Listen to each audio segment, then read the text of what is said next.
Baik, saudara-saudara, terima kasih untuk kesempatan yang diberikan dan malam hari ini kita akan belajar firman Tuhan dan eh, panitia memberikan tema yaitu adalah kasih Kristus dalam keluarga. Kasih Kristus di dalam keluarga. Nah, saudara-saudara yang terkasih di dalam Tuhan Yesus, di dalam Alkitab kita mendapati ada banyak ayat yang memerintahkan atau memberikan nasihat supaya kehidupan di dalam keluarga itu dilandasi dengan kasih. Ya, dalam semua relasi, suami kepada istri, istri kepada suami, anak kepada orang tua kepada anak, semua dinasihati supaya ada relasi kasih di dalamnya, di dalam kehidupan keluarga. Ya. Nah, misalnya di dalam Efesus pasal 5 ayat 25 itu ya, hai suami kasihilah istrimu. Di dalam Efesus 5 ayat 28, demikian juga suami harus mengasihi istrinya. Lalu Kolose pasal 3 ayat yang ke-19, hai suami-suami kasihilah istrimu. Nah, memang di sini perintah mengasihi ini sepertinya kalau kita lihat 3 ayat ini itu hanya diberikan kepada suami. Hai suami, kasihilah istrimu. Juga suami harus mengasihi istrinya. Hai suami-suami, kasihilah istrimu. Ya, ayat-ayat ini tidak secara eksplisit berbicara tentang istri harus mengasihi suami. Ya. Nah, untuk istri perintahnya itu adalah tunduk. Seperti dalam Efesus pasal 5 ayat 22. Hai istri, tunduklah kepada suamimu seperti kepada Tuhan. Ya, tapi ini tidak berarti bahwa hanya suami yang harus mengasihi istri dan istri tidak mengasihi suami. Ingat bahwa ketundukan istri kepada suami itu harus juga berdasar pada kasih. Kalau bukan kasih, maka ketundukan itu pada hakikatnya adalah penderitaan. Ya. Ambil contoh misalnya pada zaman negara kita itu dijajah oleh Belanda. Maka kita tunduk pada Belanda. Tapi ketundukan itu bukan karena kasih. Kita tidak tunduk kepada penjajah dengan landasan kasih. Tapi ketundukan istri kepada suami itu harus dalam landasan kasih. Ya. Maka walaupun tidak eksplisit dikatakan istri mengasihi suami, melainkan tunduk kepada suami, tapi secara implisit haruslah memang kasih. Ya. Nah, begitu juga dengan anak-anak. Anak-anak hormatilah ayah dan ibumu. Tidak dibilang secara eksplisit mengasihi, tapi tidak bisa hormati ayah dan ibumu itu dilakukan tanpa kasih. Tidak bisa. Orang tua juga. Ya. Dikatakan bapak-bapak tidak boleh ya berlaku sewenang-wenang kepada anak-anak atau menyakiti hati anak-anak. Itu berarti landasannya kasih. Maka kalau begitu memang keluarga itu harus hidup di dalam kasih. Maka keluarga itu dapat dilihat sebagai wadah di mana seluruh anggotanya itu hidup di dalam kasih. Makanya ada seorang yang berkata bahwa tanpa kasih rumah itu hanya sekedar tempat tinggal. Tanpa kasih rumah hanya sekedar tempat tinggal. Ya. Nah, tapi mungkin sulit bagi kita untuk menerjemahkan kasih itu menjadi sesuatu yang real atau yang lebih praktis. Sehingga seringkali kasih hanya diartikan sebagai sebuah teori yang abstrak. Nah, untuk itu pada kesempatan ini saya ingin menjelaskan kepada kita makna kasih yang sesungguhnya, atau dengan kata lain, saya mau membicarakan apa sesungguhnya yang terkandung di dalam kata kasih itu. Dan karena tema kita ini adalah kasih Kristus dalam keluarga, maka sebagai acuannya, kasih yang mengalir di dalam keluarga ini, sebagai acuannya itu adalah kasih Kristus. Jadi sebagaimana Kristus itu ya mengasihi kita, demikianlah kasih itu harus mengalir di dalam relasi seluruh anggota keluarga. Ya, karena kita tahu juga secara spesial hubungan suami istri kan dikatakan bahwa hai suami kasihilah istrimu seperti Kristus mengasihi jemaat. Hai istri, tunduklah kepada suamimu seperti jemaat tunduk kepada Kristus. Berarti secara terbatas relasi suami istri itu sebenarnya adalah relasi Kristus dan jemaat. Ya, sehingga kita boleh berkata bahwa sebenarnya kasih Kristus itulah yang menjadi landasan di dalam hidup keluarga, bukan hanya suami istri, tapi juga orang tua anak atau sesama anak, sesama orang tua. Itu harus dilandasi oleh kasih. Nah, sekali lagi, kalau begitu sebenarnya kasih itu apa? Dengan mengacu kepada kasih Kristus kepada kita, ya. Nah, saya ingin bicarakan beberapa hal. Pertama adalah bahwa di dalam kasih itu ada pemberian atau pengorbanan. Bahwa di dalam kasih ada pemberian atau pengorbanan itu terlihat dari fakta bahwa ketika Alkitab berkata Allah mengasihi dunia ini, maka dia melakukan sebuah pengorbanan, sebuah pemberian dalam ayat yang terkenal, ya. Karena begitu besar kasih Allah, ia telah mengaruniakan atau dia telah memberikan. Jadi kasih itu adalah pemberian. Begitu dikatakan Allah mengasihi, Allah melakukan sebuah pemberian, mengaruniakan. Begitu juga dengan kasih Kristus. Kita juga diberitahu bahwa Kristus itu mengasihi kita. Ya, dia mengasihi jemaat. Maka dia menyerahkan dirinya bagi jemaat. Ya. Di Efesus 5:25, Kristus telah mengasihi jemaatnya. Kalau Kristus mengasihi jemaat, apa yang dia lakukan? Dia telah menyerahkan dirinya baginya. Jadi kasih itu adalah sebuah pemberian. Diwujudkan lewat sebuah pemberian, sebuah pengorbanan. Ya. Ingatlah bahwa kita tidak dapat memberikan sesuatu, kita dapat saja memberi sesuatu tanpa kasih. Tapi kita tidak bisa mengasihi tanpa memberi.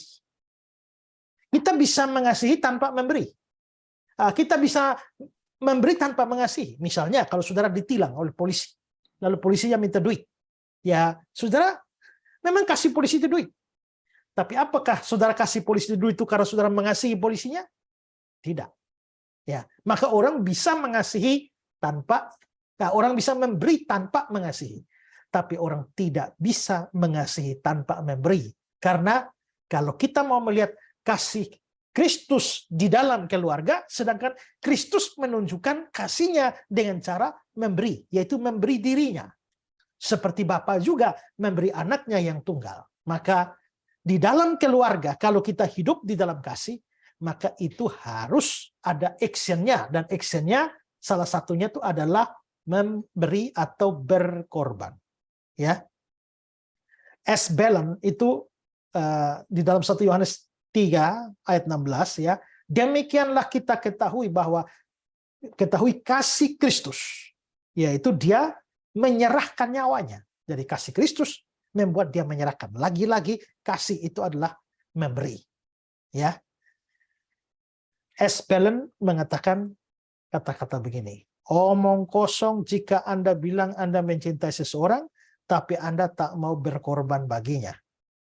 Tiada cinta tanpa jalan penderitaan, karena melalui jalan penderitaan orang menemukan cinta yang tercerahkan. Itu kata Belen. Ya, karena itu jika dikatakan bahwa setiap anggota keluarga itu harus hidup di dalam kasih, artinya adalah di dalam setiap relasi anggota-anggota keluarga itu harus ada sikap saling memberi atau saling berkorban. Dan dalam hal ini, memberi dan berkorban, semangat yang melandasinya adalah menjadikan pihak lain itu sebagai yang utama. Dan berjuang mencari kebaikan bagi yang lain itu. Seperti yang dinyatakan dalam Filipi pasal 2. Berarti masing-masing anggota keluarga harus berjuang, ya, untuk memberikan yang terbaik bagi orang-orang lain di dalam keluarga yang dikasihinya. Jadi suami mengasihi istri harus berusaha memberikan yang baik. Istri mengasihi suami memberikan yang terbaik. Anak-anak, orang tua, begitu juga dengan semua keluarga yang lain. Ya, saya teringat satu cerita dari William Barclay. dia menceritakan tentang ada sepasang suami istri, namanya Jin dan Dela. Jin itu suami, Dela itu adalah istrinya. Dan karena suatu tugas mereka harus terpisah, tinggal terpisah. Lalu tibalah hari menjelang hari Natal. Maka sementara mereka masih belum bersama-sama, Jin sudah berpikir apa yang harus dia berikan kepada Dela, sang istri. Ternyata Dela juga berpikir apa yang harus dia buat untuk Jin, suaminya. Nah, lalu Jin teringat bahwa, wah, istri saya itu mempunyai rambut yang panjang, yang indah. Tapi sayang, dia tidak mempunyai jepitan rambut yang bagus. Nah, maka Jin berpikir, kalau begitu, saya mau membeli jepitan rambut untuk rambut panjang istri saya dan jepitannya dari emas. Nah, lalu dia berpikir bahwa, kalau begitu, dia perlu membeli, tapi dia tidak punya uang. Dia tidak punya uang, lalu dia berpikir bahwa, dia mempunyai sebuah jam tangan. Hanya jam tangan itu rantainya sudah hilang, tinggal kepalanya saja. Daripada tidak terpakai juga, maka lebih baik saya jual kepala jamnya itu. Dia pergi jual kepala jamnya itu, dia dapat duit, lalu dia beli jepitan rambut emas yang mau dia berikan kepada istrinya Dela sebagai hadiah Natal. Sementara itu, Dela pun berpikir apa yang dia mesti berikan kepada Jin. Nah, tiba-tiba dia terpikir, bukankah Jin punya sebuah jam tangan yang mana rantainya sudah tidak ada dan tinggal kepala jamnya saja. Pasti Jin akan senang kalau saya bisa belikan kepada dia rantai buat jamnya. Nah, tapi dia tidak punya uang. Maka dia mulai berpikir bagaimana caranya. Pada zaman dia itu, pada saat itu dia bisa, salon-salon bisa menerima atau membeli rambut yang bagus. Maka pergilah Dela ke salon dan menjual rambutnya dipotong dan dijual. Nah, begitu dia dapat duitnya, langsung dia beli rantai buat kepala jamnya Jin. Dan tibalah hari Natal, mereka bertemu dan masing-masing mau memberikan hadiahnya. Dan ternyata betapa kagetnya Jin, dia sudah siap kalung, dia sudah siap jepitan rambut, tapi ternyata rambut istrinya sudah tidak ada lagi. Sudah yang rambut yang panjang sudah tidak ada. Dan betapa kagetnya juga Dela karena dia mau memberikan rantai jam buat kepala jamnya suaminya, tapi kepala jamnya sudah tidak ada.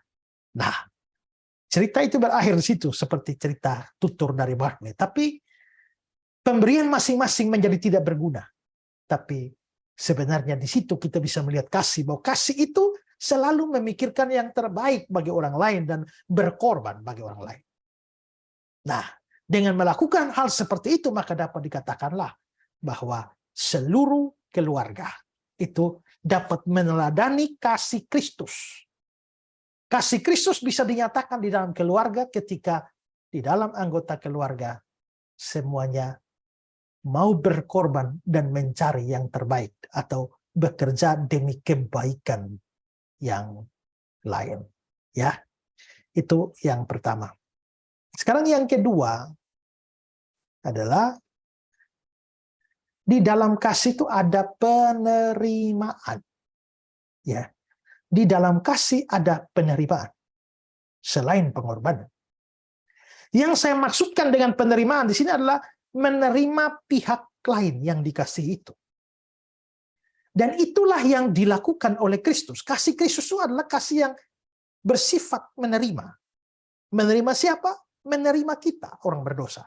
Di dalam Roma pasal yang ke-5 ayat 8 dikatakan, akan tetapi Allah menunjukkan kasih-Nya kepada kita oleh karena Kristus telah mati untuk kita ketika kita masih berdosa.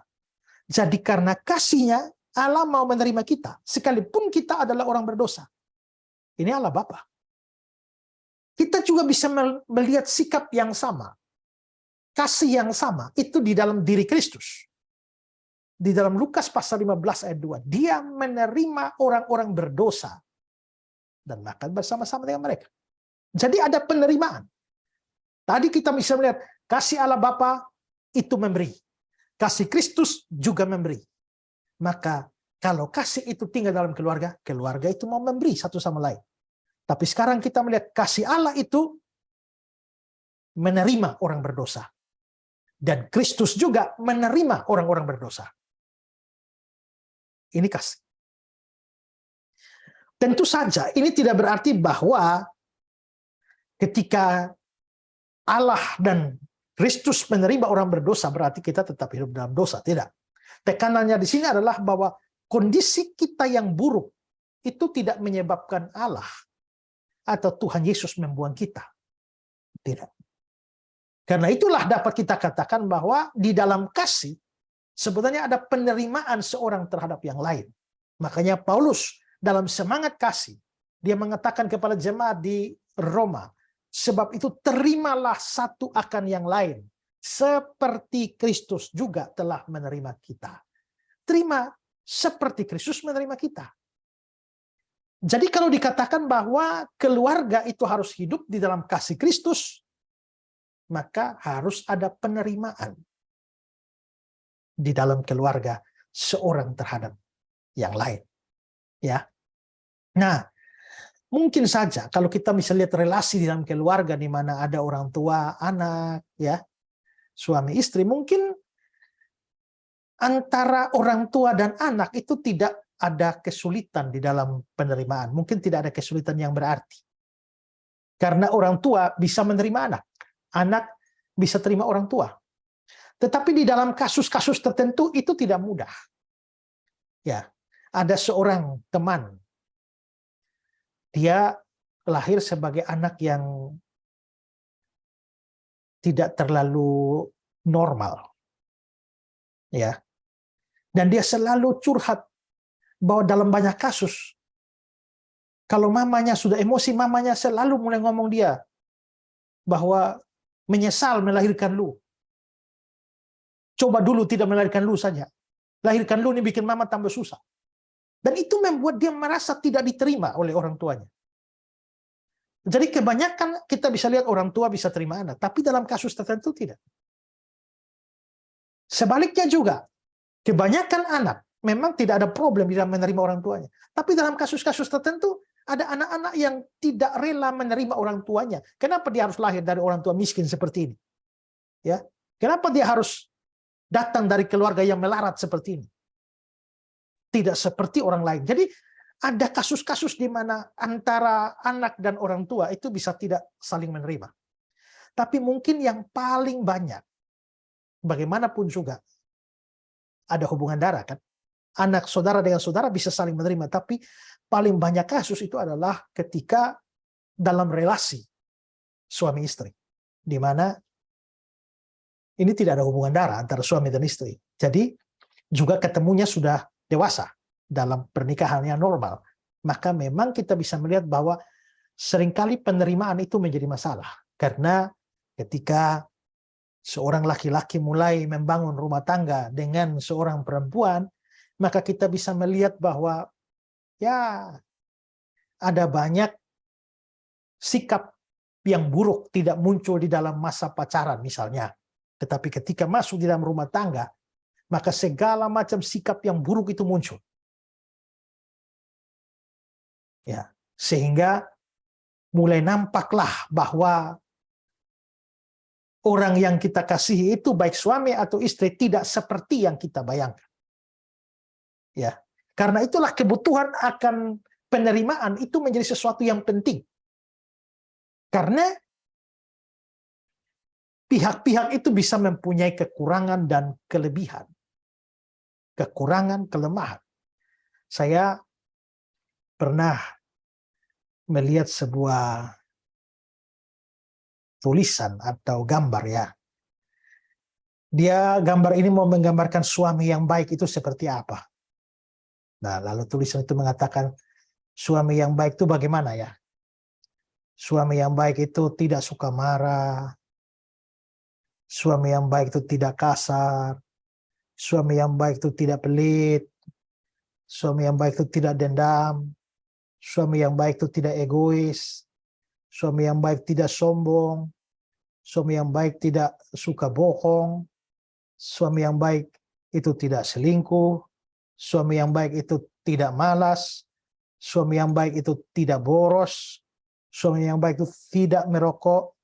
Suami yang baik itu tidak suka minum. Dan suami yang model seperti ini tidak ada. Ya, tidak ada. Mungkin dia tidak pelit, tidak kasar, tapi dia peminum. Dia mungkin bukan peminum, bukan perokok, tapi orang yang sombong. Dia mungkin tidak sombong, tapi dia suka marah. Ya, jadi mencari yang sempurna seperti ini tidak ada. Ya, maka di sini kita bisa melihat bahwa sebenarnya penerimaan itu penting.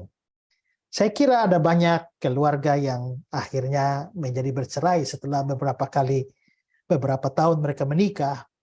Ya, mungkin salah satu problemnya adalah tidak bisa melakukan penerimaan. Ya, yang sudah menikah mungkin memikirkan ini, yang baru akan menikah tahun ini maupun tahun depan, nah itu menjadi pertimbangan kita. Ya, ada yang bilang begini, George Livinger, yang diperhitungkan dalam membangun pernikahan yang bahagia adalah bukan seberapa cocoknya engkau dengan dalam berpasangan, namun bagaimana engkau berurusan dengan ketidakcocokan antara kau dan dia. Ya. Nah, jikalau karakter-karakter ini yang bertentangan itu dosa, maka berjuanglah untuk mengubahnya. Tapi jikalau itu bukan dosa dan tidak bisa diubah, dibutuhkan sikap dewasa untuk belajar menerima apa adanya. Nah, itu kasih. Jadi sebenarnya kalau kita bicara kasih Kristus di tengah-tengah keluarga, maka kasih itu harus melibatkan penerimaan. Kalau kita bisa menerima satu sama lain dengan kelemahan dan kekurangan masing-masing, maka mewujudkan kehidupan keluarga berdasarkan kasih Kristus itu menjadi sesuatu yang tidak mustahil. Ya. Yang ketiga adalah di dalam kasih ada pengampunan. Ya. Kembali mengacak kepada apa yang dilakukan oleh Allah Bapa dan juga Kristus. Bukankah karena kasih maka Allah mau mengampuni dosa-dosa kita? Dan begitu juga Kristus. Ya. Dalam Efesus pasal 1 ayat yang ke-7, sebab di dalam Dia kita beroleh pengampunan dosa. Di dalam Dia kita beroleh pengampunan dosa. Kolose 1 ayat 14, di dalam Dia kita memiliki pengampunan dosa. Berarti memang itu kasih. Maka Kristus menunjukkan kasih-Nya kepada kita melalui pengampunan atas dosa-dosa. Karena itulah maka kehidupan dalam kasih Kristus itu harus melibatkan di dalamnya pengampunan. Paulus memberikan nasihat agar orang percaya itu harus hidup saling mengampuni. Nah, kita kalau lihat ini, ayat ini, Efesus 4 ayat 32, hendaklah kamu ramah seorang terhadap yang lain, penuh kasih mesra dan saling mengampuni. Itu berarti kasih yang mesra, itu melibatkan di dalamnya adalah pengampunan. Jadi ada hubungan antara kasih dan pengampunan. Makanya dalam Kolose pasal yang ketiga, ampunilah seorang akan yang lain. Lalu ayat 14-nya, kenakanlah kasih.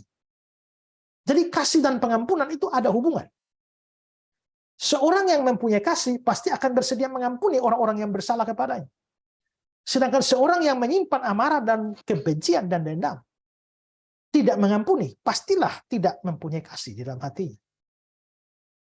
Nah, kalau kita katakan bahwa anggota-anggota keluarga itu hidup di dalam kasih, ya berarti harus ada sikap saling mengampuni satu terhadap yang lain. Tidak ada keluarga yang tanpa konflik. Ya. Baik suami istri, orang tua dan anak. Saya baru saja dimintai tolong. Karena untuk berusaha bagaimana caranya berbicara untuk mendamaikan antara orang tua dan anak. Ya. Dengan dua anaknya. Karena mereka sudah 2 tahun ini bertikai. Lalu si bapak atau orang tua ini itu mempunyai kira-kira 5 atau 6 anak. Jadi katanya si bapak ini sudah membuat semacam tali temali yang ada simpul-simpulnya. Dia bikin simpulnya 6 sebagai gambaran dari 6 orang anaknya. Lalu dia mau panggil anak-anaknya, dan siapa yang masih membenci dia, dia langsung potong talinya sebagai tanda putus hubungan antara orang tua dan anak.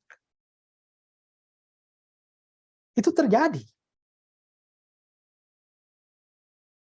Jadi kita bisa melihat bahwa ada banyak terjadi kebencian di tengah-tengah keluarga karena tidak ada pengampunan. Ya, orang tua anak, suami istri, kakak adik, itu bisa terjadi.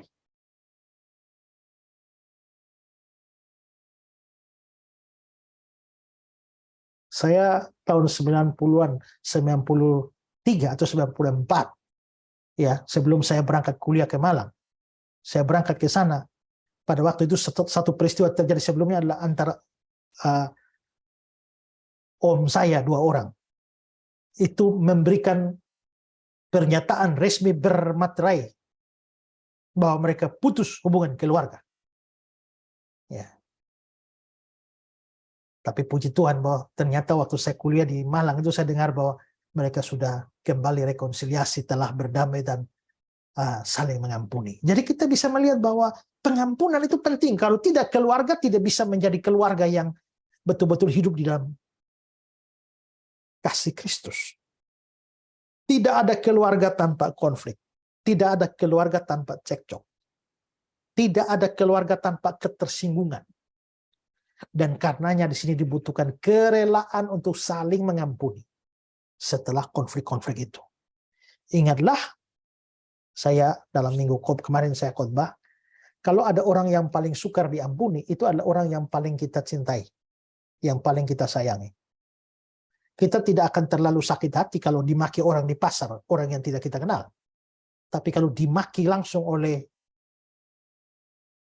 papa mama sendiri, dimaki langsung oleh anak sendiri, dimaki langsung oleh istri atau suami sendiri, itu bisa membawa rasa sakit hati yang besar.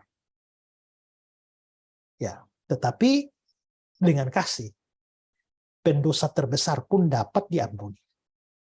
Ya, banyak keluarga Kristen hancur karena tidak ada kerelaan hati untuk mengampuni.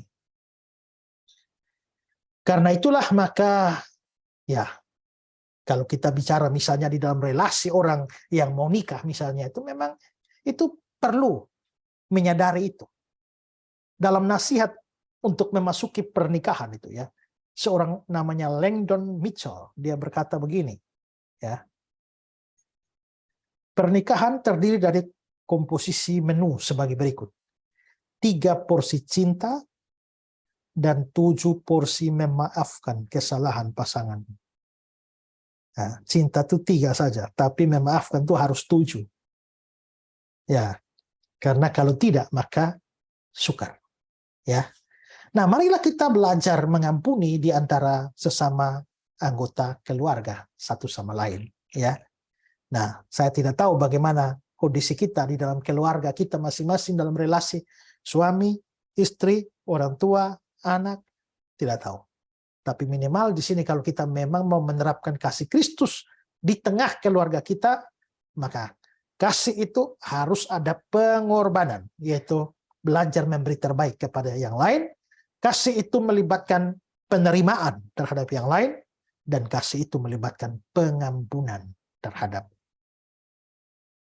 anggota keluarga lain yang bersalah kepada kita. Nah, kalau kita punya semua itu, maka kita boleh mengatakan bahwa keluarga kita hidup di dalam kasih Kristus. Kiranya firman Tuhan ini memberkati kita. Amin. Sebuah informasi bagi Anda yang tinggal di kota Surabaya dan sekitarnya. RCC Surabaya atau GKIN Revival Surabaya yang digembalakan oleh Pendeta Esra Soru telah hadir di kota Surabaya. Kebaktian dilaksanakan setiap hari Minggu jam 10 waktu Indonesia bagian Barat di Beldom Hall lantai 6, Apartemen Bellevue Manyar, Jalan Manyar Sabrangan, Surabaya. Jangan lewatkan kesempatan ini, mari belajar firman Tuhan setiap minggu bersama Pendeta Ezra Alfred Soru. Untuk informasi, silakan hubungi Pendeta Muda Agustina Karpada di nomor WhatsApp 085806267903. Sampai jumpa dan Tuhan Yesus memberkati.